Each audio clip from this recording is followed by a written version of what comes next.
And welcome back to America's Pastime with Michael McKenzie. I am your host, Michael McKenzie. Back to trade deadline week. It is day 3 of the most interesting week in baseball during the regular season. We still have a lot of trades to go down, but one player has been traded. Earlier today, the Tampa Bay Rays acquired Dan Jennings, left-handed pitcher from the White Sox. In a corresponding move, they sent Casey Gillespie to the Tampa Bay Rays to make room for him for Jennings on the 40-man roster. The Rays had to designate Diego Moreno for assignment. Sorry if I pronounced the name wrong.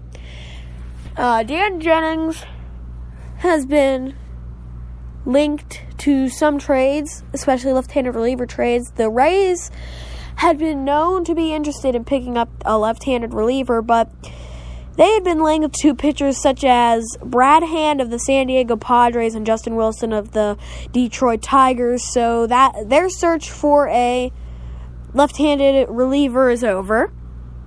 In other news, in a little small deal, John Ryan Murphy, Twins minor league catcher, has been acquired by the Diamondbacks for the Diamondbacks minor league left-hander Gabriel Moya. In a corresponding move, Yasmani Tomas was on the 10-day disabled list. He has been moved to the 60-day disabled list. That now clears a spot for Ryan Murphy on the roster.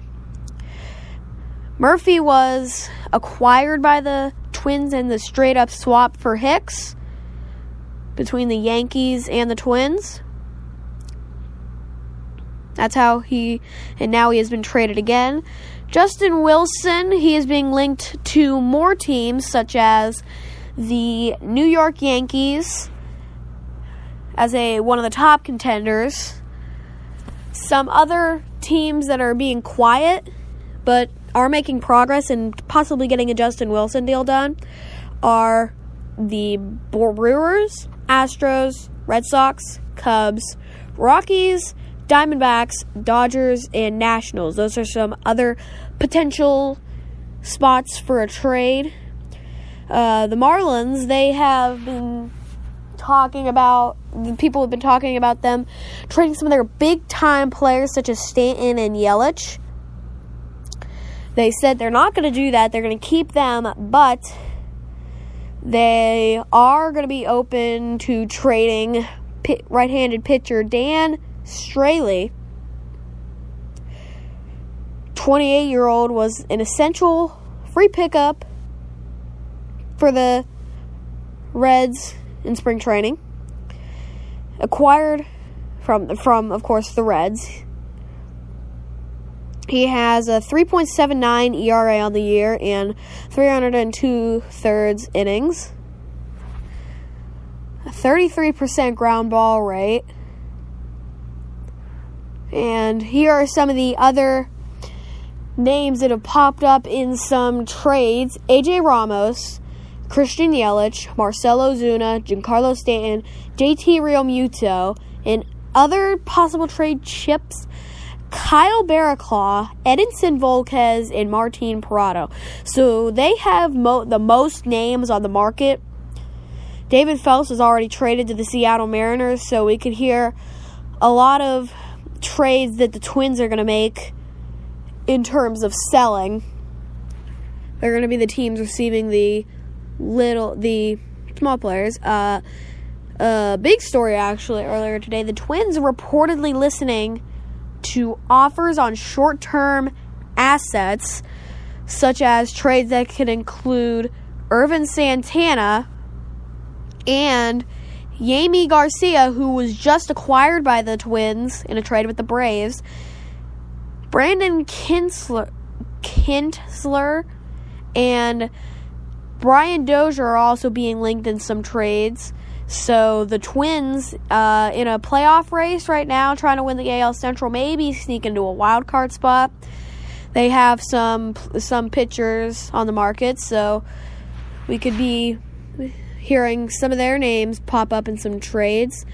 And the Blue Jays and Royals are making progress on the Francisco Liriano trade. We reported this yesterday. Earlier today, during the 2 o'clock hour, that's when most of the news went down. At 2:03, Joel Sherman of the New York Post tweeted that the lefty is drawing interest in some, that the Royals are the front runners. At 2:14, John Morrissey via Twitter stated that the Jays and Royals are making progress on a deal.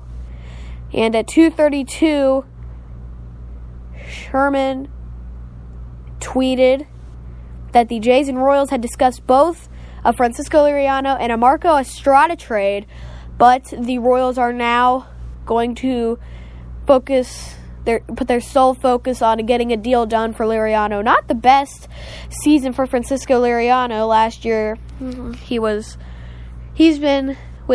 is his fourth team now. He played for the Minnesota Twins, the Chicago White Sox, and then he got traded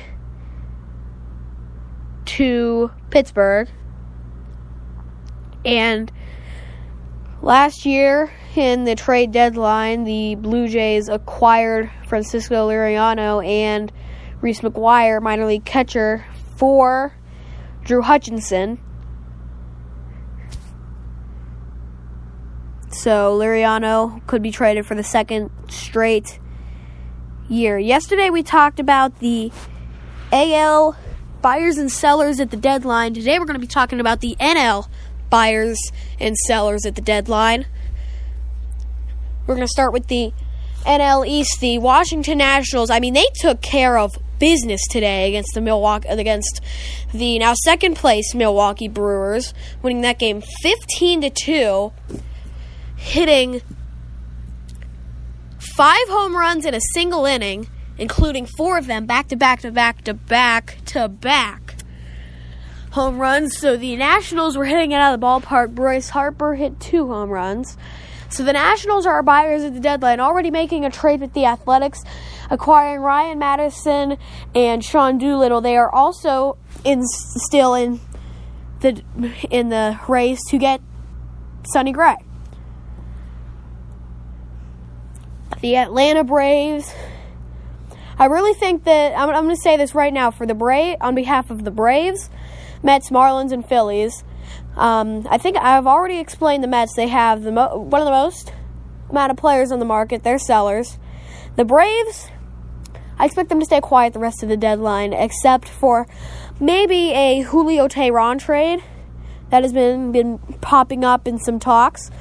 But that's really the only other player that they're going to be willing to give up. They're not going anywhere. They're completely out of the wild card race, completely out of the division race. So the only other deal that they're going to get done is possibly a Teheran trade. Other than that, they're going to stay quiet.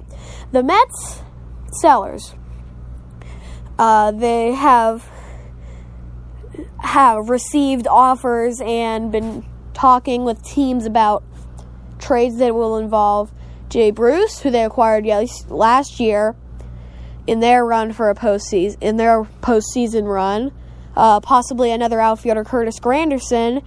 And in an article that MLB.com put up, one of a really surprising trade that would be a shocker to everybody, maybe a Jacob deGrom trade. That would be another shocking trade this year. Possibly they could be trading Jerry Blevins, as he is one of the number one lefty relievers on the market. We discussed that one yesterday. The Miami Marlins, like I said, already explained, they're going to be sellers. The Phillies, quiet. What do they have to sell at the deadline? What do they have to sell? Last year, they had Vince Velasquez. They were talking about him at the trade with the Rangers last year. They are not going to be talking about him this year in trades. So the Phillies are going to stay quiet. We got 2 quiets, 2 sellers, and 1 buyer of the AL East. The NL East. The NL Central, the first place Cubs, they're buyers. They're in the running for a couple starting pitchers. Yu Darvish, Also, they did send a scout on hand for the Sonny Gray start a couple days ago.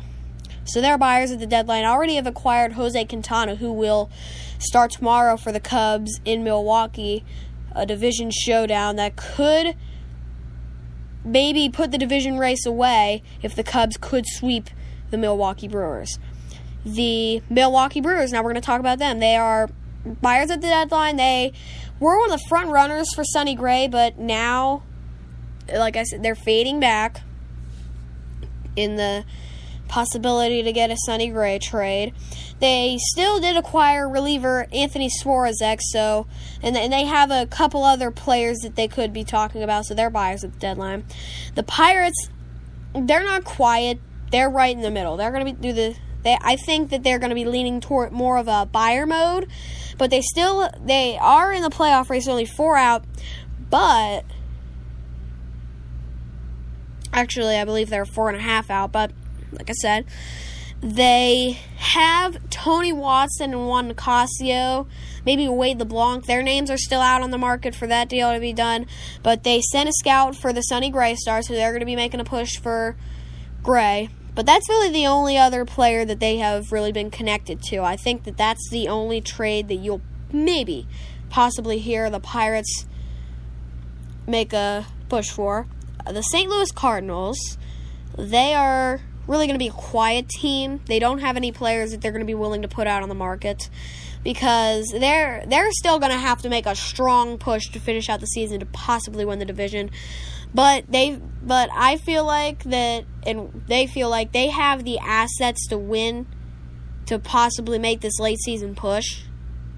So they're going to keep their team after the trade deadline. The Cincinnati Reds, the only player they have on the market, this is one of those types, the only player they have on the market is all-star shortstop Zach Cozart, which is actually a pretty big name. He's the top shortstop on the market. So when that trade happens, don't expect the Reds to be in any more trade talks. The NL West, the Dodgers, they're buyers there. And 3 starting pitchers they are in talks with: Sonny Gray, Yu Darvish, and Justin Verlander. They are not. They are still sort of talking about a Justin Wilson trade, which that's what the Tigers are trying to do, package that trade to get more of a return. So the Dodgers, I think that they would be willing to get that package deal, but their main focus is on Justin Verlander. The Diamondbacks, they're buyers at the deadline. They could get a deal or two done, but they made their big splash acquiring J.D. Martinez from the Tigers, I believe last week, a couple weeks ago. So they're buyers. The Colorado Rockies, they're buyers at the deadline. A trade that I actually didn't mention, that I wanted to mention at the beginning of the video. The Rockies had acquired right-handed reliever from the Philadelphia Phillies, Pat Neshek, last night for 3 minor league prospects. So they're buyers at the deadline. They still have a few players that they could trade for. They're not going to be quiet now that they have gotten that pitcher that they really want.